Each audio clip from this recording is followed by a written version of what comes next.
Ada di tengah-tengah kita, lebih utama dari segala sesuatu.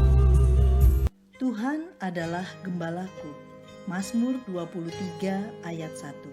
Tuhan adalah gembalaku, takkan kekurangan aku.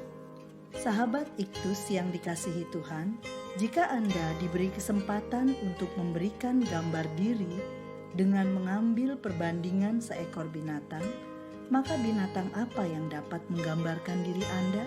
Apakah seekor harimau yang memiliki kekuatan luar biasa, ataukah seekor simpanse yang dikenal sebagai binatang terpintar? Daud adalah seorang yang hebat. Putri Sion mengeluh-elukan dia sebagai seorang yang dapat mengalahkan berlaksa-laksa dalam peperangan. Namun dalam Mazmur 23, ia menggambarkan dirinya seperti seekor domba yang lemah dan bodoh. Lemah karena domba tercipta tanpa kemampuan untuk melawan. Disebut bodoh karena meski ada rumput hijau di dekatnya, namun ia tidak akan ke sana jika tidak ada gembala yang menuntunnya. Daud menggambarkan hubungannya dengan Tuhan seperti domba dengan gembalanya. Ia memiliki pengalaman sebagai gembala dan ia tahu bagaimana pemeliharaan sang gembala bagi dombanya. 1. Gembala adalah sang provider. Tuhan adalah gembalaku, takkan kekurangan aku.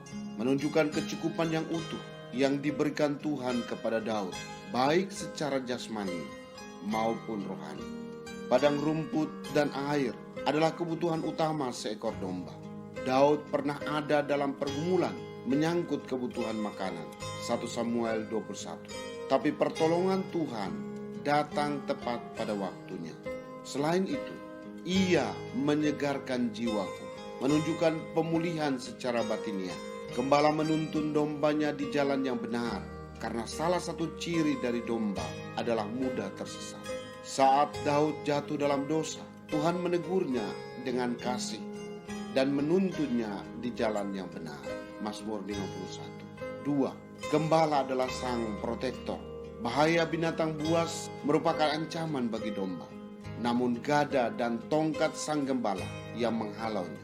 Daud banyak sekali mengalami pergumulan, misalnya pada saat sebagai seorang gembala, saat digejar-gejar Saul, saat berhadapan dengan Goliat, saat berperang melawan musuh di medan pertempuran.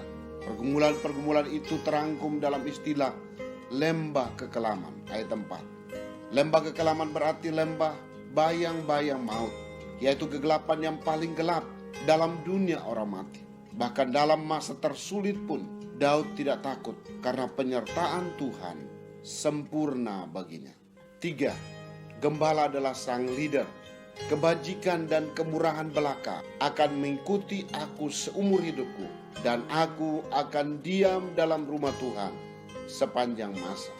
Daud mempercayakan hari depannya kepada Tuhan. Gembala sebagai pemimpin dan domba mengikutnya.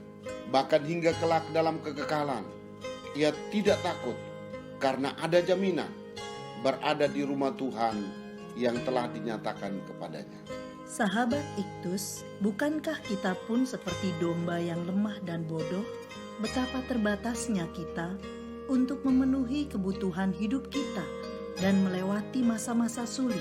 Kita menjalani hidup tanpa harapan dan dalam ketidakpastian. Saya memang bekerja, namun ada waktu di mana apa yang telah saya kumpulkan tak berarti dan hanya membutuhkan belas kasihan Tuhan untuk mencukupkannya. Berada dalam ancaman maut atau lembah kekelaman, saya hanya berpegang pada janji-Mu bahwa Engkau besertaku. Bahkan tentang hari depan, kesehatan saya, keluarga saya, karir saya, studi saya, hanya Tuhan yang dapat menuntun saya. Saya membutuhkan Engkau, Yesus, menjadi gembalaku. Sahabat Iktus yang dikasihi Tuhan, dalam hal apa saya kurang mempercayai Tuhan untuk memenuhi kebutuhan hidup saya? Apa lembah kekelaman yang saya hadapi saat ini? Tentang hari depan saya, apa yang harus saya lakukan? Tuhan Yesus, Sesungguhnya tidak ada hal yang perlu saya khawatirkan, karena Engkaulah Sang Gembala Agung yang telah memberikan nyawamu sendiri untuk saya.